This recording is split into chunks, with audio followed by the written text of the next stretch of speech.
On connaît évidemment mieux vos positions sur le Proche-Orient que sur tout le reste. Chaque soir, des millions de Français la regardent sans détourner les yeux. Sérieuse, précise, presque imperturbable, Anne-Sophie Lapix incarne depuis des années l'autorité tranquille de l'information. Elle pose les questions que d'autres n'osent pas poser. Elle tient la ligne, coûte que coûte. Mais derrière ce visage maîtrisé, une autre réalité a longtemps échappé à tous. Car si la France la voit, la scrute, la juge parfois, qui la connaît vraiment? Qui sait à qui elle parle quand les caméras s'éteignent? À 53 ans, la journaliste a laissé filtrer une confidence rare, l'existence d'un homme resté volontairement dans l'ombre. Un amour discret, protégé du bruit du monde. Et cette phrase, lourde de sens, « Quand tout le monde me regardait sans me voir, lui m'a vraiment vu ». Pendant des années, Anne-Sophie Lapix a façonné une image publique presque sans fissure. À l'écran, elle incarne la rigueur absolue. Une parole maîtrisée, un regard concentré, une posture qui ne laisse aucune place à l'approximation.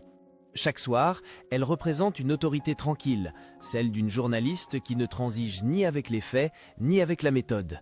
Cette constance a fini par installer une évidence aux yeux du public. Chez elle, l'essentiel est à l'antenne, et le reste n'existe pas. Peu à peu, cette perception s'est transformée en certitude collective. On a cessé de se demander qui elle était en dehors du studio, non parce que la question manquait d'intérêt, mais parce qu'elle semblait hors de propos. À l'ère des confidences médiatisées et des existences étalées sur les réseaux sociaux, son silence a pris valeur de norme. Aucun cliché volé, aucune déclaration ambiguë, aucune mise en scène de soi. Sa vie privée est devenue un espace blanc, un hors-champ soigneusement préservé. Ce choix n'est pas le fruit du hasard. Dans le paysage médiatique français, surtout pour une femme occupant une position de pouvoir, l'exposition de l'intime est rarement neutre. La moindre relation sentimentale peut être disséquée, interprétée, instrumentalisée. Les commentaires ne portent plus seulement sur l'amour, mais sur l'âge, la légitimité, la cohérence entre la fonction et la vie personnelle. La frontière entre curiosité et jugement se révèle alors dangereusement mince. Consciente de ces mécanismes, Anne-Sophie Lapix a construit une forme de protection. Elle a laissé son travail définir son identité publique, refusant que l'affectif devienne un argument, un prisme ou un biais. En se taisant, elle n'a pas cherché à manipuler l'attention, mais à la canaliser. Le message était clair. Ce qui compte, c'est l'information, pas la personne qui la porte. Avec le temps, cette posture a produit un effet paradoxal. Plus elle se montrait irréprochable sur le plan professionnel, plus elle semblait distante sur le plan humain. Pour beaucoup, elle est devenue une figure presque abstraite, respectée, parfois admirée, mais rarement perçue comme vulnérable. On l'imaginait solide, autonome, au-dessus des tourments ordinaires, comme si la maîtrise publique excluait la fragilité privée. Pourtant, cette image lisse repose sur un équilibre fragile. Être vue chaque jour par des millions de téléspectateurs ne signifie pas être comprise. La visibilité n'est pas la reconnaissance et encore moins l'intimité. Derrière la précision des questions et la fermeté du ton, il existe un être humain soumis aux mêmes doutes, aux mêmes peurs, aux mêmes besoins que les autres. Simplement, ces dimensions ont été tenues à distance par nécessité autant que par conviction. C'est dans ce contexte que la révélation, même partielle, de l'existence d'un compagnon prend une portée particulière, non comme une rupture spectaculaire, mais comme une infime fissure dans un édifice bâti sur la retenue. L'idée qu'un homme, extérieur au monde médiatique, ait partagé son quotidien pendant des années sans jamais apparaître, vient questionner le récit implicite qui s'était imposé. Si l'amour a existé, s'il a été vécu dans l'ombre, alors le silence n'était pas une absence, c'était un acte. Un acte pour préserver l'essentiel, pour empêcher que le regard public ne transforme l'intime en objet de débat, pour garder un espace où la journaliste n'est plus une figure d'autorité, mais simplement une femme. Cette discrétion, longtemps interprétée comme une froideur ou une distance, apparaît alors sous un autre jour, celui d'une vigilance constante face au risque de voir l'amour dissous par l'exposition. Reste une question, suspendue depuis des années, qu'est-ce qui a rendu possible cette relation cachée et à quel moment de sa trajectoire personnelle et professionnelle est cette présence silencieuse est devenue indispensable? Au moment où sa vie personnelle se repliait dans le silence, La trajectoire professionnelle de Anne-Sophie Lapicque entrait, elle, dans une phase d'exposition maximale. Chaque étape franchie renforçait sa visibilité, mais aussi la pression qui l'accompagnait. Dans le paysage audiovisuel français, rares sont les postes qui concentrent autant d'attentes, de critiques et de symboles que le journal télévisé du soir. Être à cette place, c'est accepter de devenir un repère quotidien, parfois un exutoire, souvent une cible. L'accession à ce sommet ne s'est pas faite sans heurts. Plus sa notoriété grandissait, plus les exigences s'intensifiaient. La moindre inflexion de ton était commentée, chaque expression analysée, chaque interview disséquée. On attendait d'elle qu'elle soit irréprochable, ferme sans être cassante, humaine sans jamais laisser l'émotion déborder. Un exercice d'équilibriste permanent, où la frontière entre autorité et empathie se révèle d'une extrême fragilité. Cette période correspond à un paradoxe fondamental. Professionnellement, elle atteint une forme d'apogée, reconnaissance institutionnelle, légitimité acquise, place centrale dans le débat public. Intérieurement pourtant, le poids de cette exposition devient plus lourd. La pression ne se limite plus au contenu journalistique, elle s'étend à la posture, à l'image, à la cohérence globale d'une figure publique que l'on exige constante, stable, presque immuable. Dans ce contexte, le moindre faux pas peut prendre des proportions démesurées. Une interview jugée trop dure, une question perçue comme maladroite, et la critique enfle. Les réseaux sociaux amplifient chaque controverse, parfois sans nuance, souvent sans recul. Pour une femme, cette pression se double d'un regard genré persistant. On commente le caractère, le style, l'attitude, là où l'on analyserait uniquement le fond chez d'autres. C'est précisément dans ces moments de tension que la frontière entre la sphère publique et la sphère privée devient vitale. Lorsque le travail envahit tout, lorsque la charge mentale atteint son maximum, il ne reste que peu d'espace où l'on peut se permettre de relâcher la vigilance. Pour Anne-Sophie Lapicque, cet espace n'a jamais été médiatisé. Il n'a pas été mis en récit. Il est resté hors champ, comme un refuge discret face à la brutalité parfois sèche de l'exposition publique. La figure de Matisse apparaît alors en creux, sans bruit, sans image. Architecte, extérieur au monde médiatique, il ne participe pas à la construction de son image publique, mais à la préservation de son équilibre intérieur. Là où la journaliste est sommée d'être forte, cohérente, solide, la femme peut, dans l'ombre, se permettre d'être fatiguée, inquiète, parfois vulnérable. Cette dissociation devient une condition de survie. Il serait tentant de voir dans cette relation cachée une simple volonté de discrétion. Mais à mesure que la carrière atteint son sommet, cette discrétion prend une autre signification. Plus la lumière est forte, plus l'ombre devient précieuse. Plus le regard du public se fait insistant, plus l'intime doit être protégé. La réussite, loin d'apporter une sérénité automatique, crée un déséquilibre que seule une présence stable et silencieuse peut compenser. Ce qui frappe avec le recul, c'est la synchronisation de ces deux trajectoires, l'ascension publique et l'enracinement d'une relation privée tenue à distance du regard collectif. Comme si, au moment même où elle devenait un symbole, Anne-Sophie Lapicque avait ressenti la nécessité de préserver un lieu où elle ne serait plus un rôle, mais une personne. Un lieu où les questions cessent, où la performance n'est plus attendue, où la valeur ne se mesure ni en audience ni en commentaire. Dans un univers où tout tend à devenir visible, cette invisibilité volontaire devient presque subversive. Elle suggère que la réussite ne se suffit pas à elle-même, qu'elle exige un contrepoids. Que l'amour, lorsqu'il est exposé, risque de se transformer en fardeau supplémentaire, et que le véritable luxe pour une femme au sommet n'est pas d'être vue partout, mais d'être pleinement vue que par une seule personne. À ce stade du récit, une interrogation demeure. Cette relation silencieuse n'a-t-elle été qu'un soutien discret ou a-t-elle joué un rôle décisif dans la capacité de Anne-Sophie Lapicque à tenir sous la pression? Et surtout, jusqu'où peut-on protéger ce qui compte le plus lorsque toute une nation observe chacun de vos gestes? À mesure que la carrière d'Anne-Sophie Lapicque s'installait au sommet, un autre mouvement plus discret s'opérait en parallèle.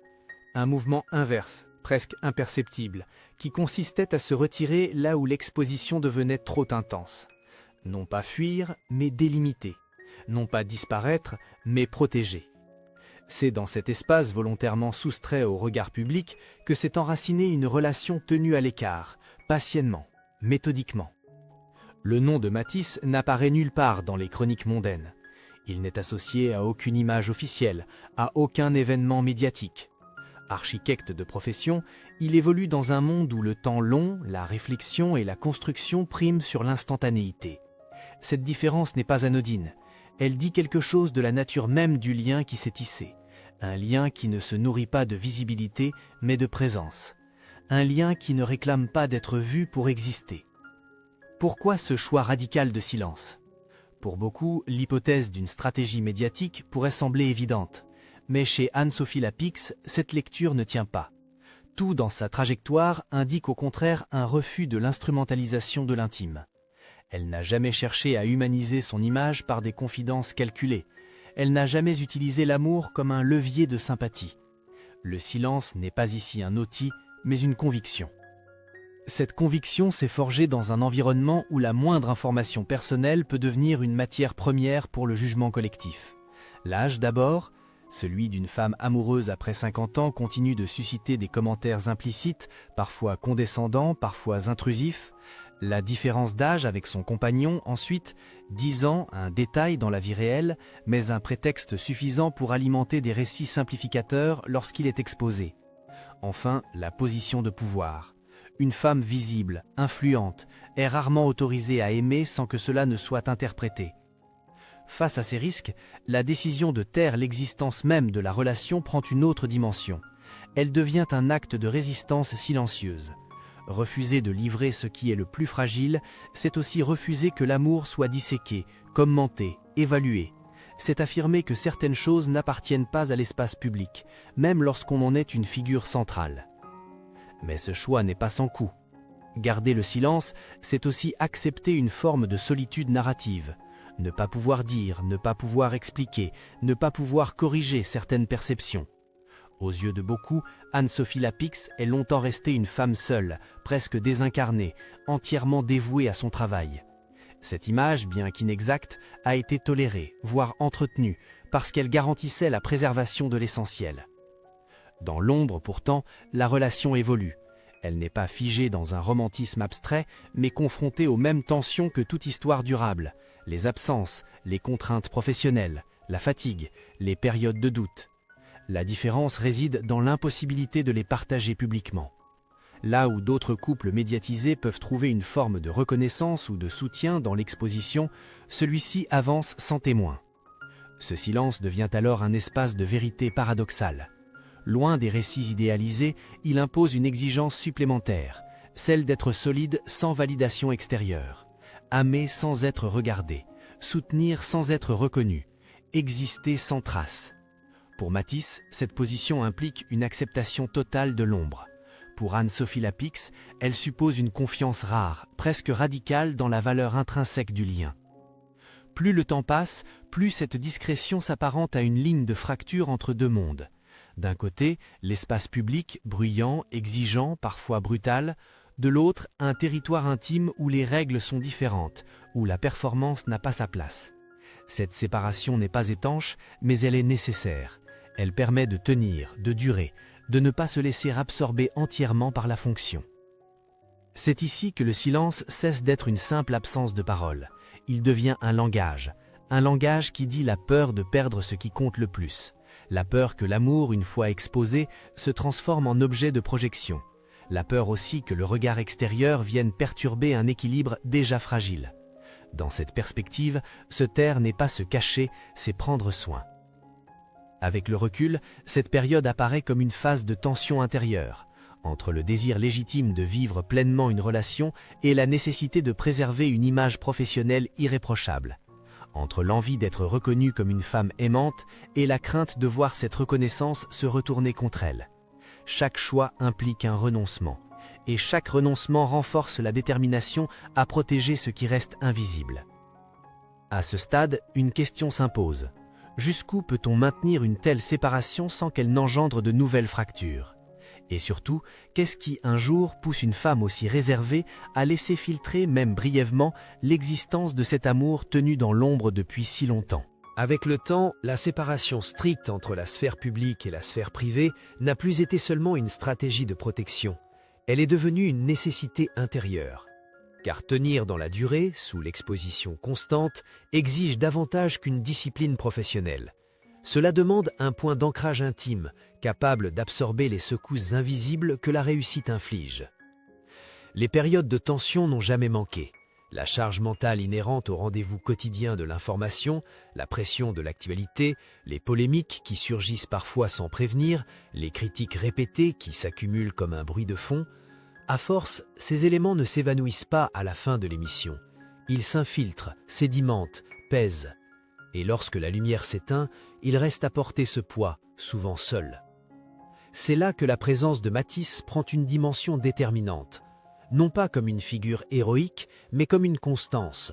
Un regard qui ne juge pas la performance du jour, qui ne mesure pas la valeur à l'aune des audiences, qui ne commente pas chaque phrase prononcée à l'antenne. Un regard qui accueille, sans condition, ce qui n'a pas trouvé sa place dans l'espace public. La fatigue, l'inquiétude, parfois le doute. Dans cette relation, l'équilibre ne se construit pas sur la visibilité, mais sur la continuité. Être là lorsque la journée a été rude, être présent lorsque l'hostilité extérieure devient trop envahissante, offrir un refuge où la parole n'a pas besoin d'être calibrée. Ce soutien discret, presque invisible, n'est jamais revendiqué. Il agit en profondeur, lentement, comme une architecture intérieure qui permet de ne pas s'effondrer. La difficulté pourtant demeure. Comment concilier un engagement professionnel total avec la préservation d'un lien intime lorsque le temps se raréfie? Les horaires décalés, les obligations imprévues, les semaines chargées par l'actualité rendent l'équilibre fragile. Là où d'autres couples exposés peuvent s'appuyer sur la reconnaissance publique de leur union, celui-ci évolue sans témoin, sans validation extérieure. Tout repose sur la confiance mutuelle et la compréhension des contraintes imposées par la fonction.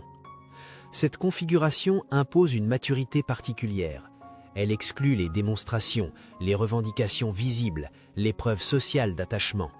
Elle exige d'accepter que l'amour ne soit pas toujours spectaculaire, mais profondément stable.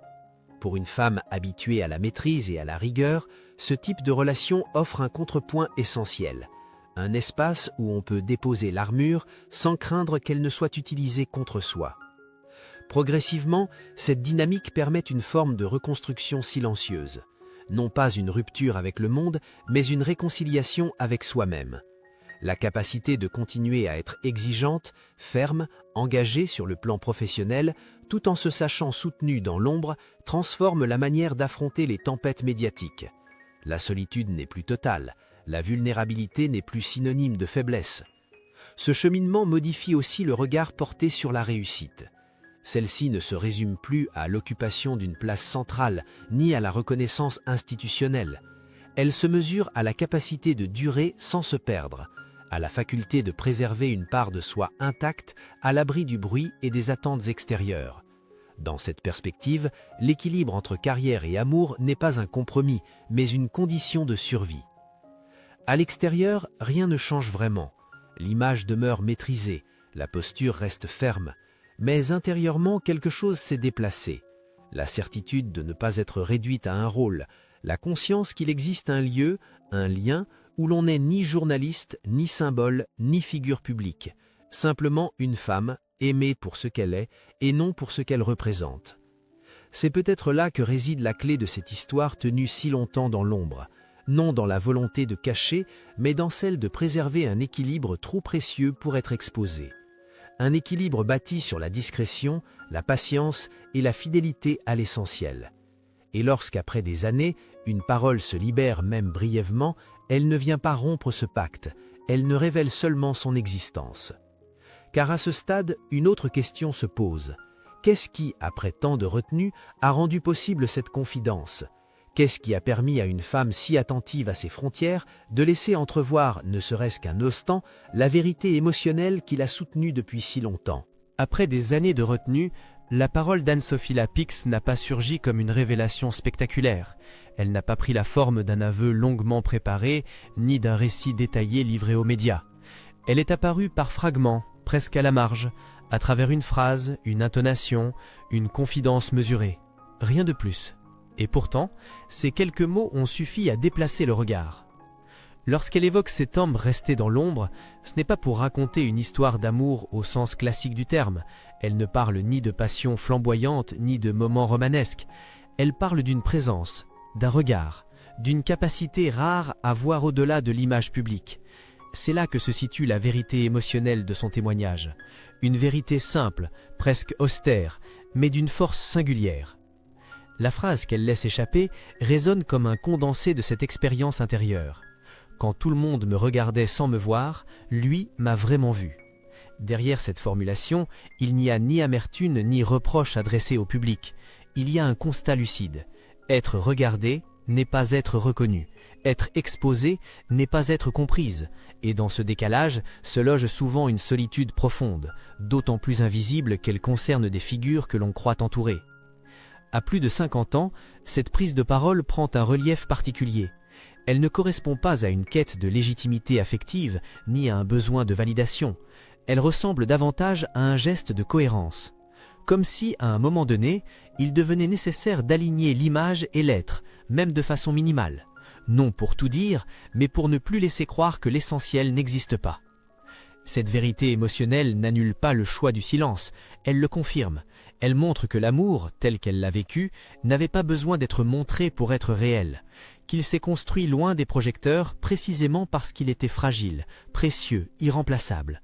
En parler trop tôt aurait été l'exposer à des interprétations qui ne lui appartenaient pas. En parler trop tard aurait été nier ce qui l'a permis de traverser. Il y a aussi dans cette confidence tardive une forme de courage discret.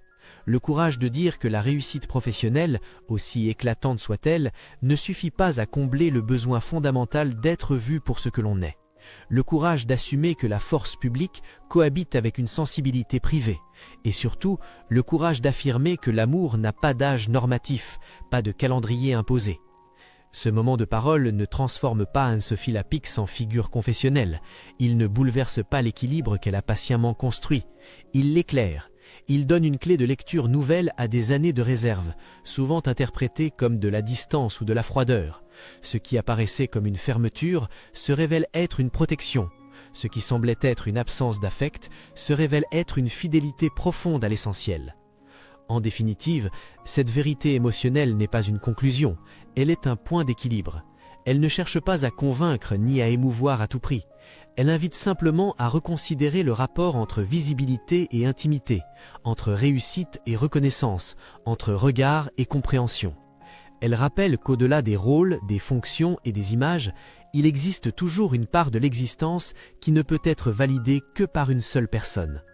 Et c'est peut-être là que réside la portée la plus universelle de cette histoire, dans l'idée que même au sommet, même sous les projecteurs, le besoin d'être véritablement vu demeure intact, et que parfois, une seule personne suffit à combler ce manque, pour peu qu'on ait eu la force de la préserver.